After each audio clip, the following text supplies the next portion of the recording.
سے بات کر رہا ہے وہ نہ ہوگا. ماں باپ تمہارے لیے جنت ہے جہنم ہے. اگر ماں باپ کی خدمت کریں گے جنت میں جائیں گے. اگر ماں باپ کی نافرمانی کریں گے ان کو ستائیں گے.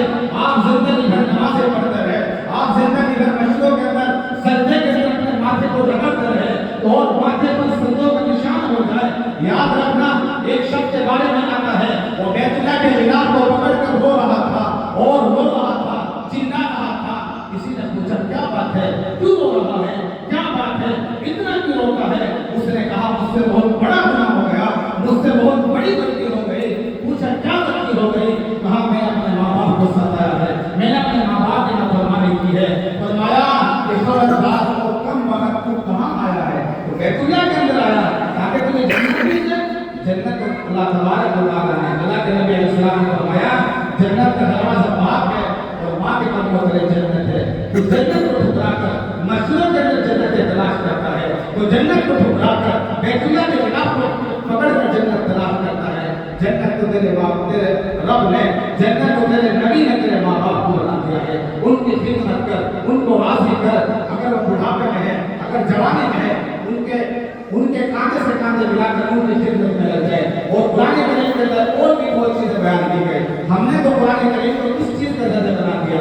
کسی کا انتقال ہو گیا, انتقال ہونے کے بعد امام صاحب ہمارے یہاں قرآن کریم پڑھا دیا. کیوں؟ قرآن کریم کا صرف اسی کام کے لیے کیا؟ بس ہمارے مسلمانوں کو قرآن کریم کہاں یاد آتا ہے؟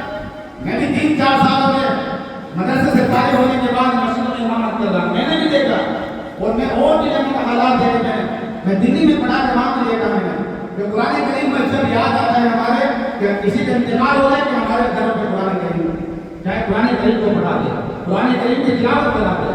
قرآن کریم سماج کا ذریعہ ضرور ہے لیکن اس کے علاوہ قرآن کریم کے اندر سیاست کو بیان کیا, قرآن کریم کے اندر ہمارے جینے کا طریقہ بتایا, قرآن کریم کے اندر ہمارے ماں باپ کا کو احترام بتایا.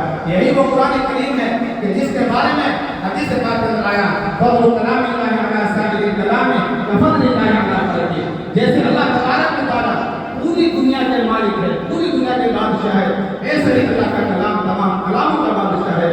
اور اسی طریقے سے حدیث پاک کے اندر آیا اقرأ ورتل کما كنت ترتل في الدنيا فإن منزلك عند آخر آية تقرأها. کہ قیامت کا میدان ہوگا, حافظ قرآن سے کہا جائے گا. کس سے؟ حافظ قرآن سے, کہ قرآن پڑھتا جا, جنت کے درجوں پر چلتا جا اور پھیر پھیر کر پڑھنا جیسے کہ وہ دنیا میں پھیر پھیر کر پڑھا کرتا تھا. بس تیرا مقام اور ٹھکانہ وہی ہے جہاں تم آخری آیت پر پہنچے. تو قرآن کریم ایک عظیم کلام ہے, قرآن کریم تمام کلام کا بادشاہ ہے.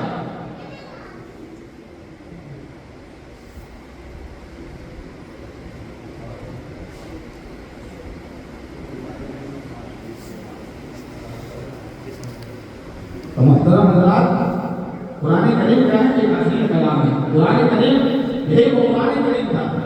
آپ جنگ بدر کی تاریخ اٹھا کر دیکھیں, جب مسلمانوں نے قرآن کریم کو سینے سے لگایا تو جنگ بدر کے اندر کتنے مسلمان تھے؟ 300 پیدا تھے. اور کتنے کے اوپر 1000 کا رشتہ تھا. 300 سے 1000 پر کیا ہے ماری پڑے گئے. کیوں؟ وجہ کیا تھی؟ ان کے پاس قرآن کریم تھا. اور تاریخ اٹھا کر دیکھ لیے افریقہ کا جنگل کتنا خطرناک جنگل مانا جاتا ہے. افریقہ کے جنگل میں جب حضرت محمد بن العاص رضی اللہ تعالیٰ صحابہ اکرام کا رشتہ لے کر گئے, لوگوں نے شہر میں ٹھہرنے کی اجازت نہیں دی, منع کر دیا.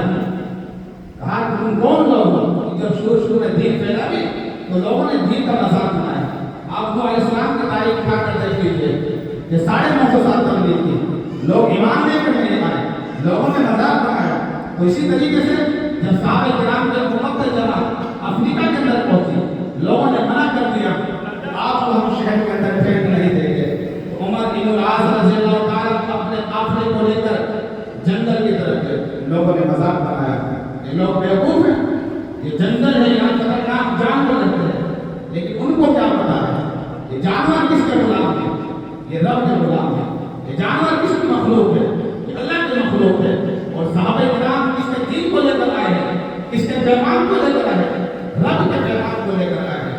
اور جب رب کے پیغام کو لے کر آئے ہیں, کسی کی مجال کہ جس رب کا پیغام لے کر عمر بن العاص کا قافلہ آیا تو تاریخ کی کتابوں میں لکھا عمر بن العاص رضی اللہ تعالیٰ نے جنگل کے کنارے آواز لگائی اور کہا اے جنگل میں رہنے والے درندوں درندوں چرندوں پرندوں اس جنگل کی غلامان رسول رسول اللہ صلی اللہ علیہ وسلم کے غلاموں کو ضرورت ہے.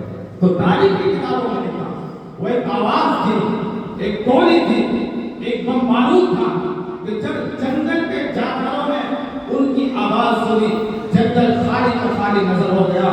کوئی اپنے منہ میں اپنے بچوں کو منہ میں دوائی لے جا رہا ہے. تاریخ کی کتابوں میں لکھا ایسا محسوس ہوتا ہے جیسے کوئی قوم کسی سے ہار کر سر نیچے جھکا کر گزر جاتی ہے. ان کے پاس کیا تھی؟ وہ قرآن کی طاقت تھی. تاریخ گواہ ہے اندلس کا چپا چپا گلی در گلی مسلمانوں کے سردوں کے نشان سے آباد ہے. لیکن آج وہاں مسلمان نظر کی نہیں آتا. آج ہم نے دین سے دوری بنا لی، آج ہم نے قرآن سے دوری بنا لی. آج ہم اپنے بچوں کو قرآن پڑھانا نہیں چاہتے. آج ہم اپنے بچوں کو حافظ قرآن بنانا نہیں چاہتے. آج ہم اپنے بچوں کو آج کے دن بنانا نہیں چاہتے.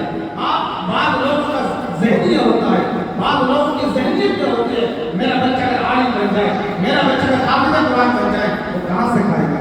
یہ ہم کہاں سے کھائیں گے؟ یہ علماء کی جماعت ہے، علماء ہے، یہ کہاں سے کھائے گا؟ روزی اللہ تبارک و تعالیٰ نے کسی مخلوق کے ہاتھوں میں نہیں دے رکھی. روزی کا رزاق کون ہے؟ ان اللہ هو الرزاق ذو القوة المتین. کون ہے روزی کا رزاق؟ اللہ تبارک و تعالیٰ ہے، وہ روزی دینے والا ہے.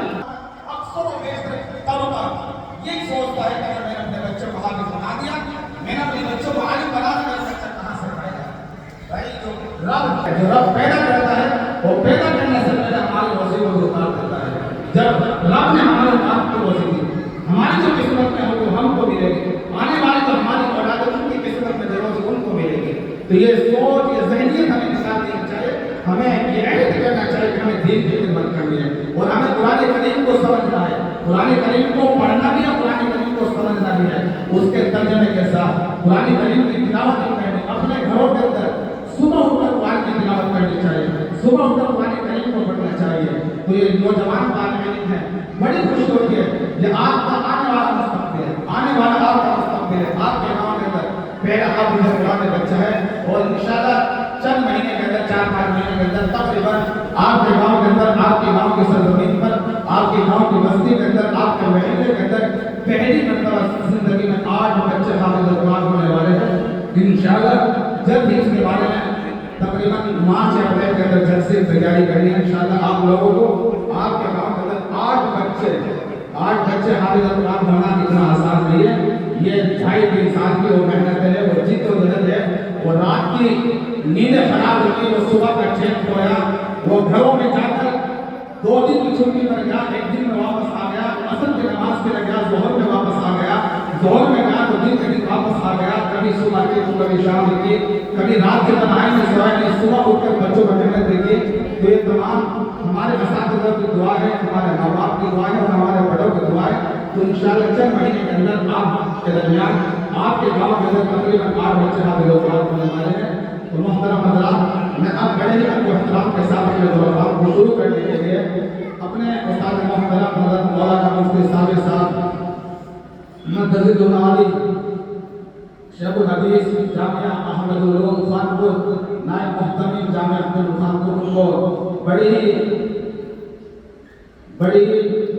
پرسکون کے ساتھ دعوت دیتا ہوں کہ حضرت تشریف لائیں اور اپنی نصیحتوں سے ہم سبھی حضرات کو محظوظ فرمائیں.